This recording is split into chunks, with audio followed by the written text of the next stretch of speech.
బాగా కొన్నా కూడా నీ విలువ తగ్గిపోతుంది. కాబట్టి అటువంటి వాళ్ళతో స్నేహం చేయాల్సిన అవసరం లేదు.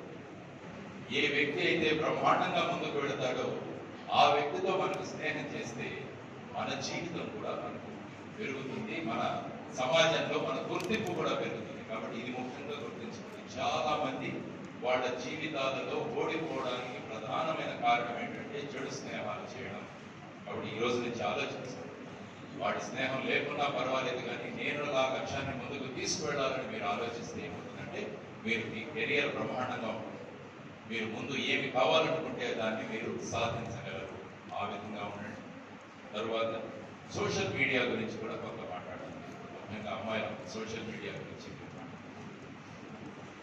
చాలా మంది ఫేస్బుక్లో ఉంటారు, చాలా మంది ఇన్స్టాగ్రామ్లో ఉంటారు, చాలా మంది ట్విట్టర్లో ఉంటారు, ఇంకా ఇవన్నీ ఇంతకుముందు టిక్టాక్ అని ఇంకోటి ఉండేది, దానిలో చాలా మంది ఉండేవారు.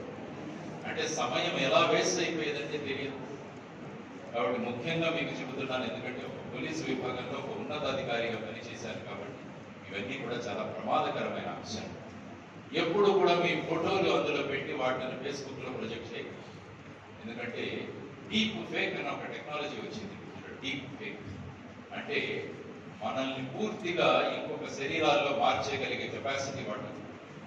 మన ఒక హీరోయిన్ ఒక అమ్మాయి రష్మిక, ఆ అమ్మాయి యొక్క చిత్రాన్ని టోటల్ గా డీప్ ఫేక్ ఉపయోగించి వాళ్ళు ఆ అమ్మాయిని విపరీతంగా ఆవిడ చిత్రాలన్నీ కూడా ఈ సోషల్ మీడియాలో పెట్టారు. కాబట్టి అవి వాడు ఎవరు చేశారో పట్టుకున్నారో వాళ్ళకి శిక్షలు కూడా పడతాయి. కాబట్టి నేను మీకు చెబుతున్నది ఏంటంటే సోషల్ మీడియాని ఎంత ఉపయోగించుకోవాలో అంతగా ఉపయోగించు. చాలా మంది ఏమంటారంటే ఫేస్బుక్ లో లేవా, ఇది అడిగేది మీ అందరూ, ఫేస్బుక్ లో లేవా అంటే చాలా నామోషం. కాబట్టి అందరూ కూడా పని ఉన్నా పని లేకున్నా ఫేస్బుక్ లో జాయిన్ అయిపోతున్నారు. ఆ ఫేస్బుక్ లో జాయిన్ అయిన తర్వాత ఏదో ఒకటి పెట్టాలి. అందులో పెట్టిన తర్వాత ఏమవుతుంది, మళ్ళా ఎంతమంది లైక్ చేశారు, ఎంతమంది డిస్లైక్ చేశారు, ఇవి చూసి మళ్ళా డిప్రెషన్ లోకి వెళ్ళిపోయేవాడు చాలా మంది. అసలు ఫేస్బుక్ లో జాయిన్ అవ్వాలి, అందులో మనం పోస్టింగ్ ఎందుకు చేయాలి, ఆ తర్వాత మళ్ళా థమ్స్అప్ ఎంతమంది పెడుతున్నారో చూడాలి, థమ్స్ డౌన్ చేస్తే మళ్ళా డిప్రెషన్ లోకి వెళ్ళిపోవడం, ఇవన్నీ ఇవన్నీ డిసిప్లిన్ లేని చర్యలకు ఒక ఉదాహరణ. కాబట్టి ఇప్పుడు మనం చేస్తున్న జీవితం ఏంటంటే మనం ఒక విద్యాభ్యాసం అన్న ఒక important phase of our life లో ఉన్నాం. కాబట్టి ఇది తపస్సు చేయాల్సిన, అందుకని దీన్ని బ్రహ్మచర్యం అంటారు. కాబట్టి ఇప్పుడు మన లక్ష్య సాధన కోసం మనం చేయాల్సిన సందర్భంలో ఇటువంటి వాటిలన్నింటినీ కూడా మనం వెళ్ళిపోయి, మన ఒక అమ్మాయిని ముంబై నుంచి తీసుకొచ్చాను. నేను ముంబైలో పనిచేసినప్పుడు ఇక్కడ ఒక అమ్మాయి వెళ్ళిపోయి, అక్కడ ఎవరో వాళ్ళ ఫ్రెండ్ అంట, నేను అమీర్ ఖాన్ తో నిన్ను కల్పిస్తాను అని చెప్పేసి ఈ అమ్మాయి అమీర్ ఖాన్ ఫ్యాన్ అంట. అక్కడ ఒక అమ్మాయి ఫేస్బుక్ లో ఫ్రెండ్ అయిందంట, చెప్పింది అమీర్ ఖాన్ దగ్గరికి తీసుకువెళ్తారంటే ఈ అమ్మాయి నమ్మేసి వెళ్ళిపోయింది. ఫైనల్ గా ఆ అమ్మాయి ముంబై రైల్వే స్టేషన్ లో జరిగిన తర్వాత ఇంతవరకు ఆ అమ్మాయితో ఫేస్బుక్ లో ఉన్నవాడు ఒక వ్యక్తి, మగవాడు. వాడు కూడా అక్కడ ఉన్న బ్రోకర్ హౌసెస్, వేశ్యాగృహాలు ఏవైతే ఉన్నాయో ఆ వేశ్యాగృహాలకు అమ్మాయిలను సరఫరా చేసేవాడు.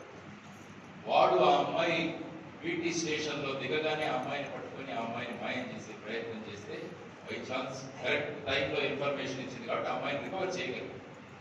చూడండి, ఈ విధంగా ఉంటుంది మీకు ఫేస్బుక్ లో దొరికే మిత్రులందరూ. ఫేస్బుక్ లో యాక్చువల్ గా ప్రపంచ జనాభా కన్నా ఎక్కువ ఆడవాళ్ళు ఉన్నారంట ఫేస్బుక్ లో. అంటే దానికి ప్రధానమైన కారణం ఏంటంటే అనేక మంది మగవాళ్ళు అమ్మాయిల పేర్లు పెట్టుకొని ఫేస్బుక్ లో ప్రవేశం చేసుకొని మీతో మాట్లాడే అవకాశాన్ని తీసుకొని మిమ్మల్ని పుట్టలో వేసుకొని మొన్న ఒకతను 28 పెళ్లిళ్ళు చేసుకున్నాడు. చూడండి, పేపర్కి వస్తే ఈ రోజు 28 పెళ్లిళ్ళు చేసుకున్నాడు ఒకతను. ఏమంటే అందరూ ఫేస్బుక్